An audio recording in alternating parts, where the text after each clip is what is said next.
우리 민수기 18장에 있는 내용부터 함께 보도록 하시겠습니다. 어제 저녁에 다시 한번 곰곰이 생각해 보면서 이스라엘 백성들이 애굽에서 나왔을 때부터 지금 이 광야 생활할 때까지 하나님을 얼마나 벗어났는가 이런 거 잠깐 한번 챙겨보기도 했었거든요. 여러분도 그런 거 한번 챙겨보신 적 있죠? 6월절날 그들을 이끌어내셨을 때 비아이롯 앞 이 맞은편에 있는 바닷가에서 바로가 추격에 오니까 앞에는 바다고 뒤에는 바로가 추격에 올 때 하나님의 불기둥 구름 기둥을 보고 있으면서도 하나님에 대한 원망을 하지 않습니까? 10가지 이 기적을 본 지 얼마 안 됐을 때거든요. 그래도 하나님께서 그들을 이 홍해를 가르고 다 건너게 하신 거예요. 또 마라에 이르렀는데 물이 쓰니까 또 어떻게 합니까? 불평하지 않습니까? 물이 쓰니까. 그때 이제 하나님께서 한 나무 가지를 가지고 물을 달게 하시면서 여호와 라파다, 내가 너희를 치료해 주는 하나님이니까, 너희를 고쳐주는 존재니까 너희들도 내 말을 잘 들어주면 참 좋겠다, 이렇게 특별히 부탁을 하셔요. 그리고 또 물이 없어서 원망하게 되어지죠. 그때 하나님께서 물을 주시고 그리고 또 만나 메추라기를 다 주기로 하십니다. 그리고 하나님 입장에서는 그들이 이제 시내산에서 언약을 다 맺었기 때문에 실제로 그 언약의 시행세칙과 세세한 내용들을 알려주시려고 모세에게 올라와라 해서 40일 동안 이 하나님과 모세가 대화하는 중에 이 사람들 밑에다가 자기를 위한 여호와, 그게 바로 금송아지죠. 이름은 여호와 하나님이신데 자기가 여전히 주인 되어 있는 거예요. 그래가지고 또 하나님 마음을 참 아프게 했던 그런 일이 있었습니다. 그때도 하나님께서 이 모세가 그 앞에 엎드렸다는 것을 명분으로 해서 용서해 주시고 실상은 이제 성막까지 다 만들게 되어지는, 뭘 아직 몰라서 그렇습니까? 하고 또 그렇게 용서하고 넘어가셨죠. 그리고 이제 충분히 다 준비가 되고 첫 번째 6월절, 두 번째 6월절 다 끝나고 출발하자마자 바로 뭐가 터져 나옵니까? 사람들의 원망과 불평이 터져 나와서 다베라라 해서 하나님께서 징끝을 불로 살라셨던 그런 사건이 있었었죠. 그리고 또 기브롯 핫다와에서 어떻게 합니까? 고기 먹고 싶다고 또 보채고, 그래서 하나님께서 고기를 주시고도 고기가 이 사이에 씹히기 전에 또 어떻게 하십니까? 때리셨다는 거예요.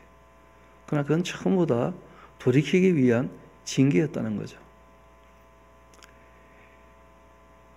가데스 바네아에서 정탐꾼 12명이 올라가고는 그리고 2명만 제대로 보고 10명이 하나님께서 우리에게 주시려고 하는 땅은 좋은 땅인 것은 맞는 것 같은데 거기에 아낙 자손들 워낙 거구들이 있다면서 하나님께서 아브라함에게 하셨던 그 말씀을 기억하지도 못하고 하나님의 능력을 너무 무시해버리는 그런 일들로 말미암아서 이제 하나님 또 마음이 많이 상하셨어요. 그래서 훈련될 때까지 너희들이 광야를 이 40일을 1년으로 해서 하루씩을 1년으로 해가지고 40일 40년 동안 광야 생활하기로 그렇게 하시는데, 또 올라가지 말라는데 또 굳이 올라가겠다고 올라가서 하나님이 한두 번 말씀하셨는데 그 안 들으면 그러면 안 되는 거예요. 하나님의 성품을 잘 기억하셔야 됩니다. 하나님 웬만해서 잘 말씀하지 않으시지만 한두 번 말씀하시는 정도지 잔소리 하듯이 그렇게 말씀하시는 분이 아니시거든요, 하나님은. 그래서 정말 우리가 스스로 조심할 필요가 있습니다. 그러고 난 다음에 또 고라와 다단과 아비람과 온 같은 사람들이 또 반역을 하게 됐는데, 그때 이제 고라가 바로 레위 지파 사람 아닙니까? 그렇죠? 그래서 이 시편을 보면 고라 자손의 시라 하는 그 시들이 나옵니다. 왜냐하면 그 사람들이 원래 하나님 앞에 진멸당했어야 되는데 진멸당하지 않고 250명 지도자들하고 그리고 하나님 앞에 대들었던 그 앞선 사람들하고, 그리고 이제 14,700명 정도 아주 악했던 사람들, 그 정도가 이제 죽게 되는 것이니까. 그래서 그들이 감사해서 하나님께 불렀던 그 노래들이 있습니다. 그래서 시편을 보면 그 부제에 고라 자손의 시 하는 그 시들이 있어요. 그들이 그렇게 반역을 했기 때문에 하나님께서 다시 한번 또 처음부터 그 앞전에 하나님 섬기는 제사가 무엇인지를 말씀하셨던 것처럼 순종이 제사보다 낫다는 것이 무엇인지를 알려주셨던 것처럼 하나님께서 이 제사장과 레위 사람들이 해야 될 역할이 무엇인지 다시 한번 이제 말씀하시는 내용들을 우리가 보게 됩니다. 그 이스라엘 백성들은 끊임없이 하나님 앞에 참 어떻게 보면 무시하고 멸시하고 반역하고 자기가 주인인 것처럼 그렇게 행동할 때마다 하나님께서 또다시 사건을 일으켜서 그들로 돌이키게 하시고 누가 주인인지를 확실히 그들에게 이 설정을 할 수 있도록, 왜냐하면 사실이 그러하거든요. 하나님께서 창조주이시고 구세주이시고 하나님께서 보혜사가 되시고 심판주이시기 때문에 저도 여러분도 다 없다가 이 땅에 있게 된 사람들 아닙니까? 그러니까 내가 나의 주인이 될 수 없다는 거예요. 우리는 하나님으로 말미암아 다 있게 된 존재거든요. 근데 그 하나님께서 아들까지 주시면서 우리를 사랑하신다고 하는데 우리가 정말 이 교만하게 자기가 자기의 주인인 것처럼 그렇게 행동하는 것은 크게 잘못된 자들일 것입니다. 우리 18장부터 함께 읽어봅시다. 여호와께서 아론에게 이르시되 너와 내 아들들과 내 조상의 가문은 성소에 대한 죄를 함께 담당할 것이고 너와 내 아들들은 너희의 그 제장 직분에 대한 죄를 함께 담당할 것이니라. 너는 내 형제 레위 지파 곧 내 조상의 그 지파를 데려다가 너와 함께 있게 하여서 너와 내 아들들이 그 증거의 장막 앞에 있을 때 그들이 너를 돕게 하라. 레위인은 내 직무와 장막의 모든 직무를 지키려니와 성소의 기구와 제단에는 가까이 하지 못하리니 두렵건대 그들과 너희가 죽을까 하노라. 레위인은 너와 합동하여 장막의 모든 일과 회막의 직무를 다할 것이고 다른 사람은 너희에게 가까이 하지 못할 것이니라. 이와 같이 너희는 성소의 직무와 제단의 직무를 다하라. 그리하면 여호와의 진노가 다시는 이스라엘 자손에게 미치지 아니할 것이다. 보라, 내가 이스라엘 자손 중에서 너희 그 형제 레위인을 택하여 내게 돌리고 너희에게 선물로 주었었다. 그래서 회막의 일을 하게 한 것 아니냐. 레위인이 어떤 존재인지 이제는 아시겠죠, 그렇죠? 하나님께 드려졌는데 요제로 바치고 하나님께서 이스라엘 백성을 도우시려고 선물로 다시 돌려준 사람들, 레위 지파 사람들이죠. 너와 내 아들은 제단과 휘장 안에 그 모든 일에 대하여 제사장의 그 직분을 지켜 섬기라. 내가 제사장 직분을 너희에게 선물로 주었은즉 거기 가까이 하는 그 외에는 죽임을 당할지니라. 그러니까 너희들의 존재가 어떠한지를 바르게 알고 경거망동하게 행동하지 말라. 분수에 넘치게 행동하지 말라 하고 이제 그 맡은 역할을 다시 한번 말씀해 주시는 겁니다. 이어봅시다. 여호와께서 아론에게 이르시되 보라, 내가 내 거짓물 곧 이스라엘 자손에게 거룩하게 한 모든 현물을 내게 주관하게 하고 또 내가 기름 부음 받았으므로 말미암아 그것을 너와 내 아들들에게 영구한 몫의 음식으로 주노라. 지동물 중에 불사르지 아니한 것은 내 것이라. 그들이 내게 드리는 모든 헌물의 모든 소제와 속죄제와 속건제는 제물은 다 지극히 거룩한즉 너와 내 아들들에게 돌리리니 지극히 거룩하게 여김으로 먹으라. 이는 내게 성물인즉 남자들이 다 먹을지니라. 내게 돌릴 것은 이것이니 곧 이스라엘 자손이 드리는 그 거제물과 모든 요제물이라. 내가 그것을 너와 내 자녀에게 영과 몫의 음식으로 주었은즉 너희의 집에 정결한 자마다 먹을 것이니라. 그들이 여호와께 드리는 그 첫 소산 곧 제일 좋은 기름과 제일 좋은 포도주와 곡식을 내게 주었은즉 그들이 여호와께 드리는 그 땅에 처음 익은 모든 열매는 내 것이니 너희의 집에서 정결한 자마다 먹을 것이라. 이스라엘 중에서 특별히 드린 모든 것은 내 것이 되리라.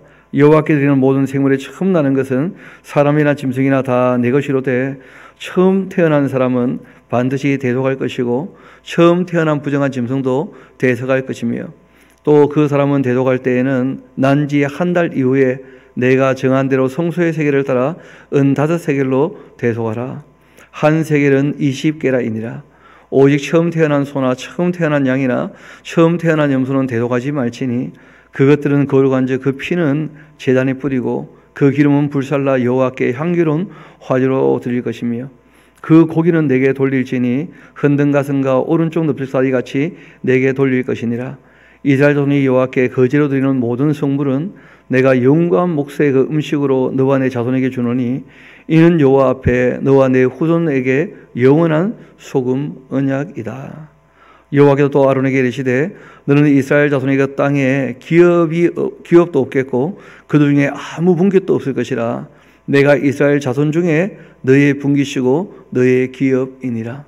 그러니까 이런 말씀들은 다 무엇이냐면 제사장 되는 사람이 욕심 부리면 안 된다는 거예요. 하나님께서 주시는 것만 너희들은 받아먹고 살아야 된다.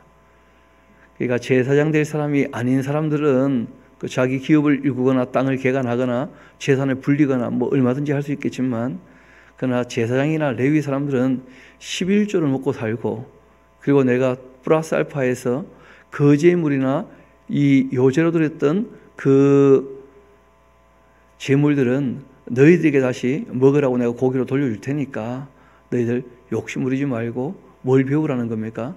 자족하기를 배우라는 거예요. 자족하기를. 그래서 딱 정해져 있습니다. 이들에게는 필요한 것들이. 레위도 마찬가지죠. 내가 이스라엘 11조를 그 레위 자손에게 기업으로 다 주어서 그들이 하는 일 곧 회막에 사는 일을 감나니 이후로는 이스라엘 자손이 회막에 가까이 하지 말 것이라 죗값으로 죽을까 하노라. 고라 자손들 레위 사람들이 중심으로 이제 반역을 했지 않습니까? 그러니까 분수에 넘치지 않도록 조심하라 하고 이제 말씀을 하십니다. 그러나 레위인은 회막에서 봉사하며 자기들이 그 죄를 담당할 것이고 이스라엘 자손 중에는 기업이 없을 것이니 이는 너희 대대의 영원한 율례라. 이스라엘 자손이 여호와께 거제로 드린 그 11조를 레위인에게 기업으로 줬으므로 내가 그들에 대하여 말하기를 이스라엘 자손 중에 기업이 없을 것이라 그렇게 하였노라. 그래서 우리가 자족하기를 배운다 그런 얘기도 하지만 또 지족하기를 안다 그런 말씀도 있어요. 하나님께서 주시는 것을 족한 줄 알아야 돼요. 그 지족이라 그래요. 지족.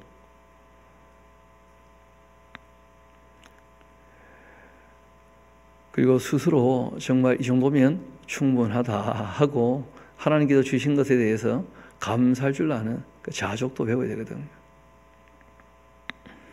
그리고 여호와께서 모세에게 말씀하여 이르십니다. 너는 또 레위인에게 말하여 그에게 이르라. 내가 이스라엘 자손에게 받아서 너희에게 기업으로 준 11조를 너희가 그들에게서 받을 때에 그 11조의 11조는 거제로 또 여호와께 드려야 한다. 내가 너희의 거제물을 타작마당에 드리는 그 곡물과 포도즙 틀에서 드리는 즙같이 이기리니 너희는 이스라엘 자손에게서 받은 모든 것의 11조 중에서 여호와께 거제로 드리고 여호와께 드린 그 거제물은 제사장 아론에게로 돌리되 너희가 받은 모든 헌물 중에서 너희는 그 아름다운 것 곧 거룩하게 한 부분을 가져다가 여호와께 거제로 드릴지니라. 이러므로 너는 그들에게 이르라. 너희가 그 중에서 아름다운 것을 가져다 드리고 남은 것은 너희 레위인에게는 타작마당의 소출과 포도즙 틀의 그 소출같이 드리니 너희와 너희의 권속이 어디서든지 이것을 먹을 수 있으면 이는 회막에서 일한 너희의 그 보수임이니라. 너희가 그 중에 아름다운 것을 받들어 드린즉 이로 말미암아 죄를 담당하지 아니할 것이라. 너희는 이스라엘 자손의 그 성물을 더럽히지 말라. 그리하여야 죽지 아니하리라. 하나님께서 이 아론의 집안 제사장 가문 그리고 레위인들에게는 특별히 이제 맡기신 일이 있는데 그 일에 대하여 만족할 줄 알고 주어진 일에 분수에 넘치지 않게 성실하게 일하게 된다면 그러면 하나님과 정말 올바른 관계에 들어가 있는 것 아니겠는가. 그런데 그 분수가 지나치게 되면 죽는 수도 있다는 거예요. 그래서 너희가 너희들에게 맡겨진 일들을 잘 감당하고 주어진 것으로 만족하면서 죽음을 면해야 한다. 왜냐하면 이스라엘 자손들의 성물을 먹고 사니까 그 성물을 더럽히지 말라는 거예요. 그래서 이 전임 사역자 보통 우리가 그렇게 얘기하는데 그 비슷한 입장이죠, 그렇죠? 자기가 일해서 벌어먹고 사는 것이 아니고 그 전임으로 그 교회 일을 하면서 이제 먹고 사는 사람들, 그 성경이 하라고 하는 일을 해야 됩니다.